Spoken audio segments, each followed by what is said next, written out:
How's it going, everyone? College Lefty, and in this video we have another ranked seasons challenge. Can I win a game without hitting a home run in MLB The Show 21? So let's go ahead and get right into it. I've recently picked up a few expensive cards. We are going to be trying out Justin Verlander, hopefully for a full game. We also have Stan Musial, who only had one at-bat in the previous video. We're trying out Francisco Lindor for a few ABs, as well as Aroldis Chapman out of the bullpen. So let's go ahead and get right into the game. This opponent has an amazing record. 96-32 on the year for this opponent, wins 3 games to every loss in ranked seasons, and hopefully we are able to hit a bunch of home runs. I think I'm going to need them, but this is a challenge, right?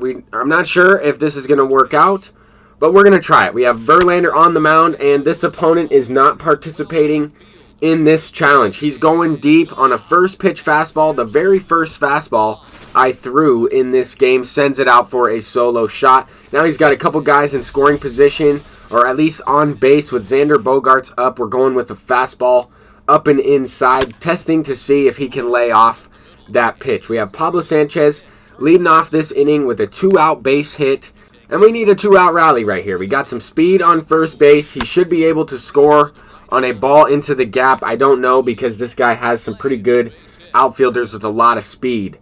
But here we have Stan Musial in his second at-bat. In the first game, he popped one up to the infield on a fastball low and inside. This time we wait back long enough to get under that pitch, low below the zone, and we are able to tie the game up. Next up, Chipper Jones, the switch hitter, trying to flare one into right field. Not a good swing, not a good hit.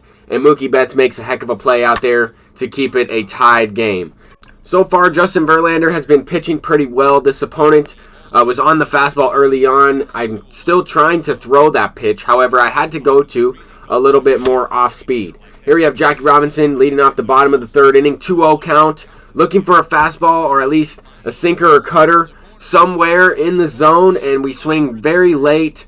Get rewarded with the triple as Mookie Betts misses that one in right field. That's exactly what I need to start this inning off. We're looking to take the lead here, and we're able to with Francisco Lindor. Smacks that one, waited on it just long enough, probably a little late on the later side of good, but that is going to be a double that just gets out of the reach of Mike Trout. If this opponent had a diamond defender, I think he makes the play out there. But here we have a sac fly from Pablo Sanchez. I would have been perfectly all right if that one was sent out for a home run. We are going to be able to capitalize on the base runner, score him with this chopper to shortstop. Now we have Stan Musial up once again, and he's launching this one into the gap. This card has an amazing swing, reminds me a lot of Lou Gehrig, and I think this card could be the best first baseman in the game right now. I like using Stan Musial over David Ortiz, even Eddie Murray, and a couple other right-handed hitters that I've tried over there.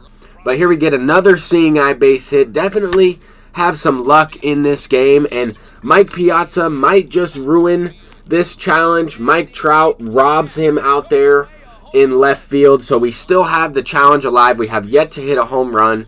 This opponent has one solo shot.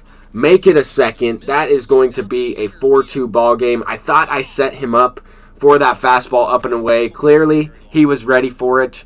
I was trying to sequence a couple off-speed pitches to try and get him to chase that one. It definitely caught too much of the plate, but we're looking to try and get that run back right here in the bottom of the 4th inning. A base hit from Alfonso Soriano, and another very late hit from Jackie Robinson. That is going to be a bloop single, and 98 speed comes around to score with ease. Now he brought in Joey Votto, so Corbin Burnes is done in this game, and that's something that I'm all right with. Corbin Burnes can be extremely effective.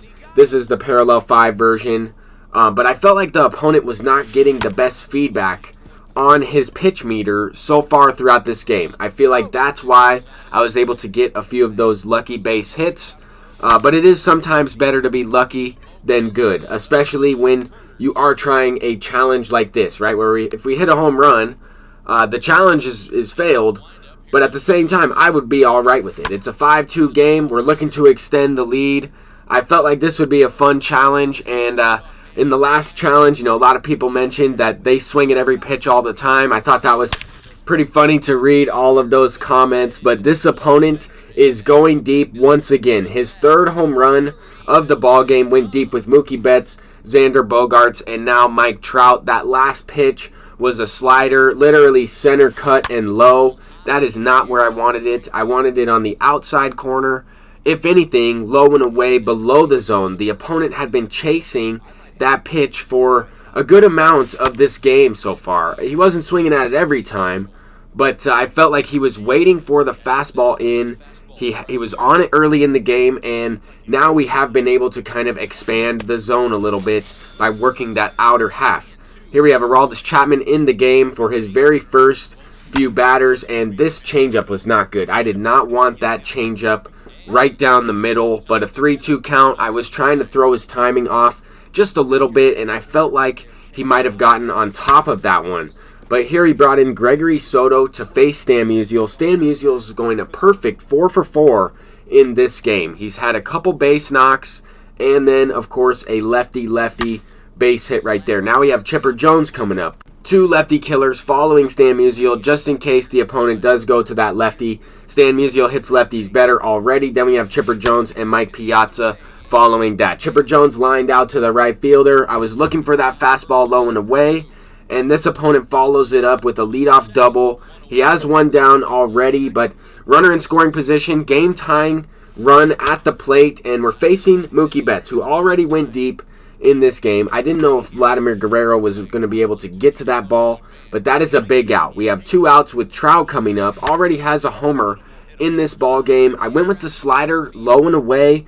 Definitely a risky pitch. This opponent was on most of the pitches on the lower outside corner. The only pitch he was on that was up and away was with Xander Bogaerts facing a righty. So I felt all right bringing in Chapman, trying to mix in that outer half. And I felt like Chapman did a really good job. I don't know if the gold version would have been as effective against this type of player. I felt like he would have been a little bit more patient. But Aroldis Chapman was easy to control, very good, and now we brought in Goose Gossage. I felt like I was able to throw the fastball or sinker up and away to lefties a little bit more, especially with Verlander, outlier, Goose Gossage with outlier.